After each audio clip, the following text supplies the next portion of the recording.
What's up? This is Nak3d Eli, the mostly unclothed gamer. Yesterday, IGN and 343 released tons of information on the Halo 4 specializations that everyone's been talking about. Their articles, if you have not read them, are linked at the top of my description. Bravo and Green Skull both also made superb summary videos covering every single detail in video form. So if you want to watch that, click on either of these videos for their recaps, and they're also linked in my description. Feel free to watch them, then watch this video where I'm going to talk about the gameplay mods specifically and make some competitive predictions. So IGN said this is all 8 specialization classes that we're going to see in Halo 4. You start with 2 of the 8 and need 50 levels to rank up in order to access the other 6, unless you purchase the limited edition where you'll have immediate access to all 8 specializations. Just another reason to go with the limited edition. For each specialization, you earn a specific gameplay mod, so let's talk about what those do and how smart players will probably use them. I'm going to begin with the weakest or most playlist specific ones compared to the others. So Pathfinder is all about turret users, but I'm wondering, what about levels that don't have turrets? Likewise, Operator is all about the driver driving vehicles, so what about maps that don't have vehicles? I can see how these will be incredibly useful in Big Team, for example, where you'll have an Operator driving and a Pathfinder turreting. You're going to have a huge advantage. However, I think because this is only one playlist or maybe a couple, these will not be very popular in other playlists. So that leaves us with 6 other options. 2 of them are directly related to ordnance drops, Engineer and Tracker. Engineer allows you to see them earlier and further away, which I can see being useful if they're timed randomized drops instead of enemy or teammate drops like in the gameplay we've seen so far from the Halo 4 beta. Tracker only allows you to reroll your own drop.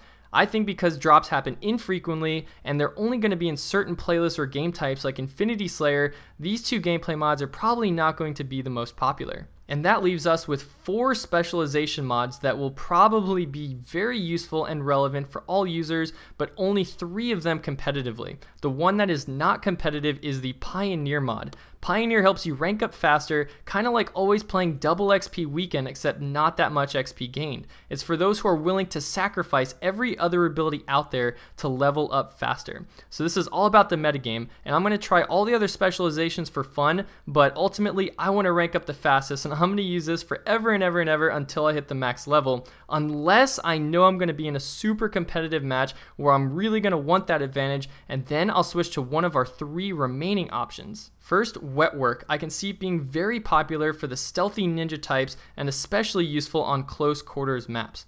However, if it's a long range map, Rogue is probably going to be very popular. Rogue makes it so that you don't necessarily unzoom when shot and your reticule will be more stable under fire. So this is great for long range fights. But the specialization that caught my eye is probably going to be the most powerful and competitive favorite, the Stalker armor mod. Stalker allows you to see an icon of the last person that killed you on your HUD, and it tracks enemies who have attacked but not killed you. So if this is anything like VIP from Halo 3, where there is a constant indicator over your enemies' heads, this is super insanely powerful. Like, you can probably go into a custom game and reach your Halo 3 and set up indicators and just see how useful it is to always know your exact enemy's position. So I think all pros are going to be using this if it's allowed in competitive play. And all this leaves me wondering, are we going to see more specializations post-launch to continue the ranking system like World of Warcraft has done with its expansion packs? Like, are we going to have our 50 ranks